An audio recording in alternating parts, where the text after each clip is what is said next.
रघुपति राघव राजा राम पतित पावन सीता राम रघुपति राघव राजा राम पतित पावन सीता राम रघुपति राघव राजा राम पतित पावन सीता राम रघुपति राघव ఏమిటో చెప్పకుండా సన్యాసులు కలిసిపోయావు. చిచి, ఎవరైనా చూస్తే మన పరుగు అవుతుంది. పిచ్చివాడా, తులసి లేదు గెలసి లేదు. చేతి వైరాగ్యంతో పాటు నీకు పిచ్చి కూడా పట్టిందనమాట. నాటు వైద్యం చేసి చేసి నీకు మెంటలు వచ్చింది ఆ తులసి గారు. ఇదిగో నేను ఇంటికి తీసుకెళ్లి స్పెషల్ వైద్యం చేయిస్తాను. నువ్వెవరివో నాకు తెలియదు. పిచ్చాసుపత్రి నుంచి పారిపోయి వచ్చావా నాయన?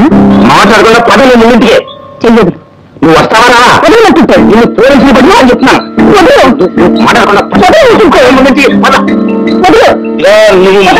రా ఇంటికి, లేకపోతే ఇప్పుడు అనవసరంగా చెప్తున్న మాట ఏంటి ఫోటోలు చూస్తున్నారు?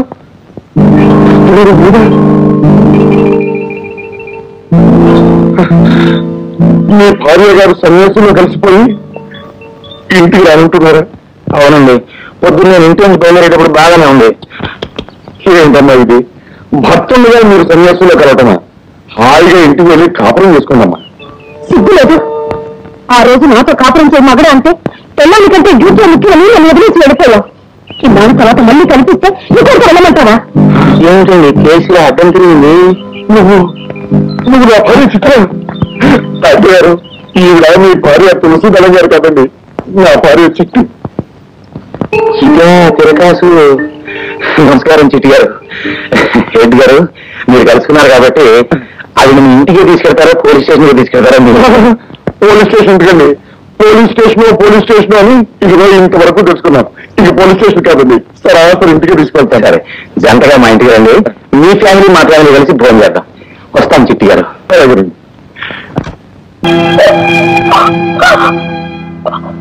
అదేమిటమ్మా అలా దిగులుగా ఉన్నావు? గారు, ఆ రాధకృష్ణ కూతురు మీరేం లెక్క చేయకండి. ఆ మాటను క్యాచ్ చేయకుండా అప్పుడే నేను గాలికి వదిలేశాను. చూడమ్మా చెల్లాయి, ఆ రాధకేదో కడుపులోని కూర్చుంది అనుకో, ఆ మాటలు ఈ చెవుంట విని ఆ చెవుంట వేయాలి. అందుకే దేవుడు మనకు 2 చెవులు ఇచ్చాడు.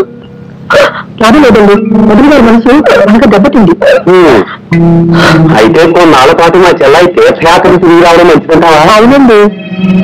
చూడమ్మా చెల్లాయి, మనశ్శాంతి ఉంటే మనకు కావాల్సింది ఇంకేమని చెప్పు. చూడండి, నా మనసు బాగాలేని మాట నిజమే, కానీ అందువల్ల నేను ఏ తీర్థయాత్రకు వెళ్ళదలుచుకోలేదు. కాసేపు నేను ఒంటరిగా ఉండదు. దయచేసి అందరూ వెళ్ళిపోండి, వెళ్ళండి ఇక్కడి నుంచి. చెల్లాయి ఎందుకు సంశయిస్తోందో నాకు అర్థమైపోయింది. తన నెత్తి మీద ఇన్ని భారాలు బాధ్యతలు ఉండగా తీర్థయాత్రలు ఎలా వెళ్ళవా అని ఆలోచిస్తోంది. చూడమ్మా చెల్లాయి, నా దగ్గర నీకు ఒక మాట ఎందుకు? ఇదిగో పోయిన వల్లయ్య, ఈ నాటి నుంచి ఈ ఆఫీసు మీద ఈ ఆస్తి మీద సర్వాధికారాలు నీవి. దీనిని ప్రాణపరంగా కాపాడుకో అని చిన్న పవర్ ఆఫ్ రిటార్డు ఒక కాగితం రాసిన మానవారే.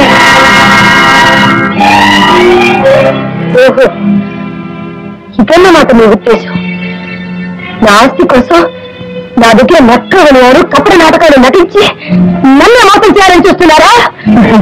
మోసం ఏం లేదు గారు. ఇద్దరు కాకపోయినా రేపైనా పెళ్ళిన తర్వాత ఈ ఆస్తి అంతా అమ్మాయితో అల్లుడి గారితోగా ముడుతుంది. అప్పుడైనా మేమేగా తగ్గుగా నిలబడాలి. అందుకని ఏదో ముందు కాస్త ట్రైనింగ్.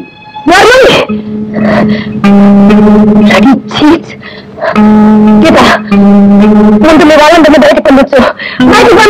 అది కదయ్యా, మా నాన్నగారు చెప్పే దాంట్లో తప్పే ఉంది.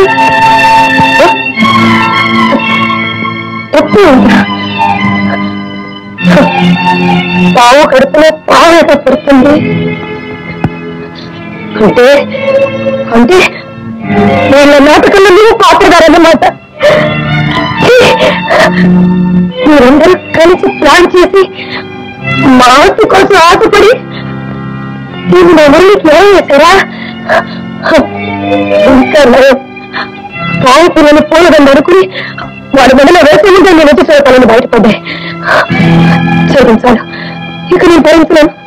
మీరందరూ దయచేసి బయటకు వెళ్ళిపోండి. అందరం బయటకు వెళ్ళిపోయి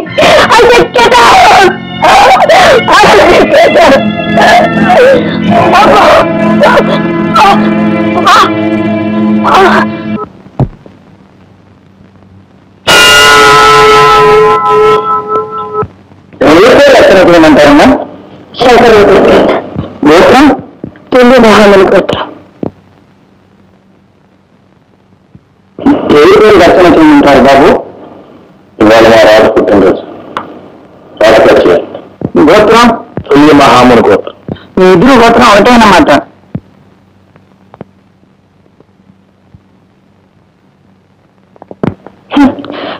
నేను ఎలాగో కాస్త మందుదనం తెలుసుగా పార్వతి. ఈ మనసు నాకు బాగా తెలుసు.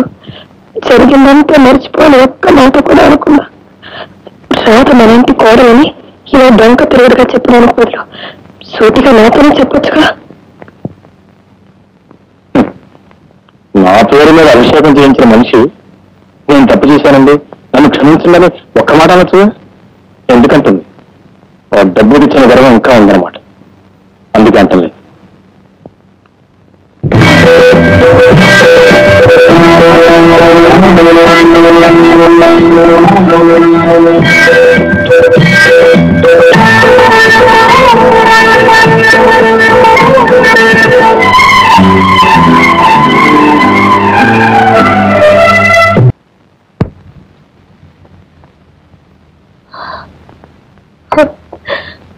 భగవంతుడా.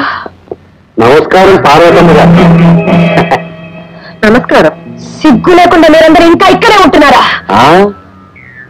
ఈ సంతకాలు ఈ దస్తావేజులు మీరు తీసుకోకుండా వెళ్ళిపోతావా? వదిన గారు, ముచ్చటగా 3 సంతకాలు చాలు. ఇన్నాళ్ళు మా ఇంటి మీద పడి మాకు తిన్న చరక ఇంకా ఇంకా నా చూడ కావాల్సి వచ్చిందా మీకు? కాంగ్రెస్ ఇంగ్లీష్ లో పొమ్మన్నా తెలుగులో పొమ్మన్నా మీ ఆస్తి అంతా మా పేర్లు రాయించుకొని ఏదో ఇంత దారి ఖర్చులకిచ్చి కాశీకో రామేశ్వరానికో పండించుకుంటా ఊరుకుంటావా? అంతవరకు వచ్చారా? ఇప్పుడే మిమ్మల్ని మెడబెట్టి గంటేస్తాను. వాళ్ళేనా? అది చూడు.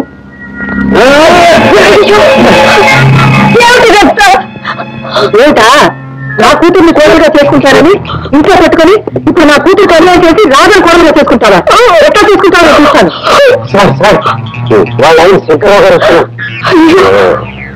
మహారాజశ్రీ బావగారు కూడా ఏం చేస్తున్నారన్నమాట.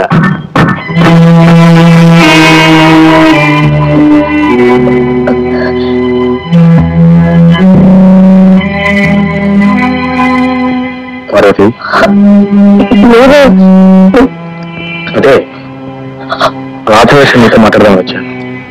ఇప్పుడే మాట్లాడక్కర్లేదండి. దయచేసి బయటకు వెళ్ళిపోండి. బయటకు వెళ్ళిపోండి. అయితే నీ మనసు ఇంకా మారలేదన్నమాట. అది కాదండి, నేను అర్థం చేసుకోండి. ఇంతకాలం నేను ఇంట్లో రాకూడదని శాసించాను, కానీ ఇప్పుడు మిమ్మల్ని సంతోషంగా రండి అని పిలవాలనుకున్నా. నేను పిలవలేని పరిస్థితిలో ఉన్నానండి. దయచేసి నేను చెప్పి. అది కాదు పార్వతి, ముందు నేను చెప్పేది విను. నేను వింటాను బావగారు. ఎవరు మీరు? దుర్మార్గులం. ఎవరు వీళ్ళంతా?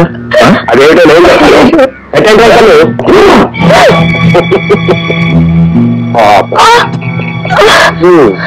దిక్కుమాలిన ఈ ఆస్తి కోసం విలువైన నీ భర్త ప్రాణాలు బలిపెట్టడం న్యాయం కాదు చెల్లమ్మా. పార్వతమ్మ, నువ్వు ఎంతమంది పెట్టి పెట్టినా ఈ దస్తావేజులు సంతకం పెట్టకుండా నేను నేను విడిచిపెట్టాం. చూడండి, మీకు కావాల్సిన ఆస్తిగా నేను సంతకం పెడతాను. మా వారిని మాత్రం ఏం చేయకండి. ఈ దుర్మార్గుల బెదిరింపులో లొంగిపోయి నువ్వు తొందరపడి సంతకం పెట్టద్దు. చూడండి ఏమండి, ఇన్నాళ్ళకి నా మనసులో పట్టిన పొరలు విడిపోయాయి. ఆ దేవుడు దేవుడు మన ఇద్దరం కలుసుకున్నాం. ఆడదానికి ఆస్తి పాస్తులు కంటే కట్టుకున్న భర్త ముఖ్యమే నాకు ఇప్పుడు అర్థమైందండి. కేవలం ఈ ఆస్తి పాస్తుల కోసం నేను మిమ్మల్ని పోగొట్టుకుని జీవితంలో గతికి ఏం ప్రయోజనం అండి? మీరే చెప్పండి. నాకు మీరే ముఖ్యం కానీ ఆస్తి పాస్తులు కాదు. చూడండి, నేను చట్టం పెడతాను. ఆస్తి మన కోసం మనకున్న ఒక్కగానొక్క కొడుకు మురళి భవిష్యత్తు కోసం, దాన్ని కాపాడుకోవడం కోసం కావాలి. మిమ్మల్ని పెళ్లి చేసుకుని వారికి నా కర్తవ్యాన్ని నిర్వహించలేదండి. నా వల్ల మీరు కష్టాలు పొందారు. ఇక నా తప్పుల నేను సరిదిద్దుకోవాలండి. జీవితం చివరి ఘట్టంలో ఉన్న నన్ను కాపాడుకోవడం కోసం యాత్రంతా ధారపోస్తే భవిష్యత్తంతా తన మీద ఎంచుకున్నా మరణ జీవితాన్ని నీ చేతులలో నువ్వు నాశనం చేసిన తర్వాత ఏదో నాళ్ళకైనా నువ్వు నన్ను అర్థం చేసుకున్నావు తృప్తి నాకు మిగిలేదు. ఇక నాకేమైనా పర్వాలేదు, నా ప్రాణం పోయినా పర్వాలేదు. నువ్వు మాత్రం తొందరపడి సంతకం పెట్టు ప్లీజ్. నన్ను క్షమించండి. ఇది నీ ట్రాన్స్ఫర్ చేయడానికి కట్టుకుంటే ఇప్పుడు సంతకం చేస్తారా లేదా? నేను సంతకం చేస్తాను. నేను సంతకం చేస్తాను. మాత్రం సంతకం పెట్టండి.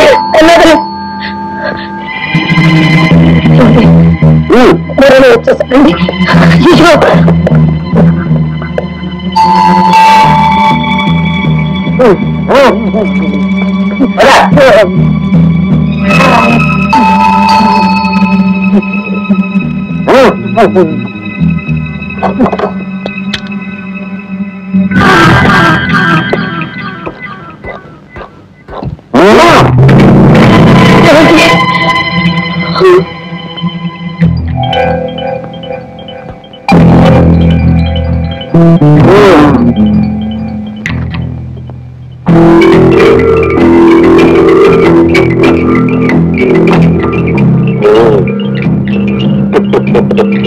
Welcome Murali, welcome. మీ అమ్మా నాన్న కలపాలని చాలా తంటాలు పడ్డాను. తీరా వాళ్ళు కలిసే టైంకి వాళ్ళ ప్రాణాలకి నేను బేరం పెట్టాను. చూడు, ఉత్తమ కుమారుడిగా ఈ కాగితాలను సంతకం చేయమని మీ అమ్మగారికి బోధించిన ఆయన సంతకం చేయించడం కదరా రాస్కెల్స్. ఇన్నాళ్ళు నీ కూతురు నెలగా చూపించి నన్ను దోచుకోపోయేందుకు మీ అంతం చూస్తాను. మర్యాదగా ఈ కాగితాలని సంతకం చేయమని చెప్పు. చెప్పకపోతే చూస్తానేరా.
ఈ త్యాగంటూ నేనేదో సంతోషంగా నా తలం దొరికిందని మీకు సూచించాలని వచ్చాను.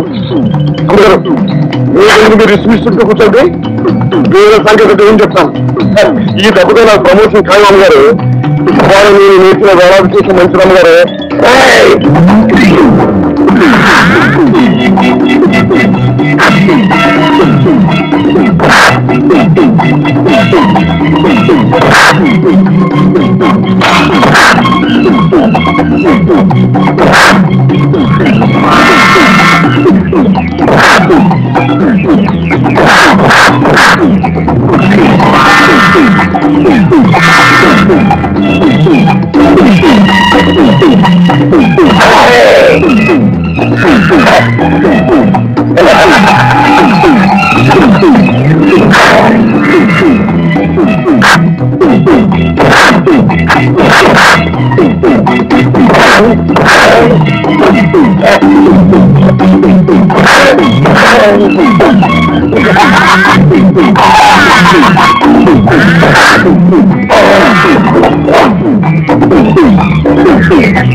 ఏం బాబు నువ్వు ఇక్కడ కనిపించావా?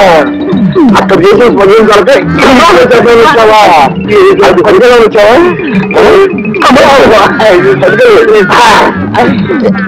ఇది తీసుకెళ్తా ఇదొద్దా? ఇదొద్దా? అది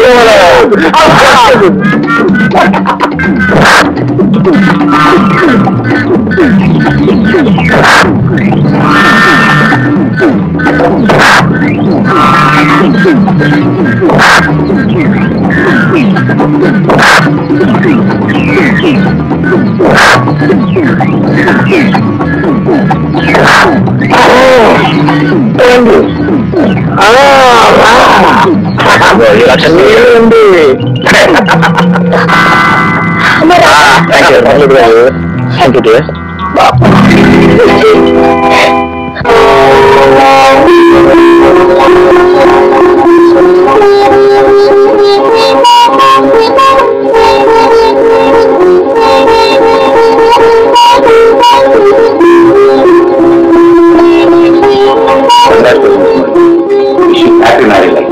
థ్యాంక్ యూ వెరీ మచ్.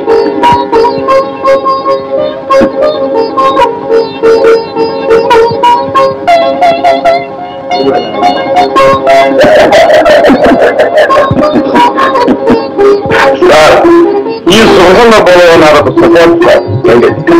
నాకు హెడ్ కానిస్టేబుల్ నుంచి ఇన్స్పెక్టర్కి ప్రమోషన్ వచ్చింది సార్. Very good. అయితే ఈ రోజు దుర్ముహూర్తం కాదు, శుభముహూర్తం అన్నమాట.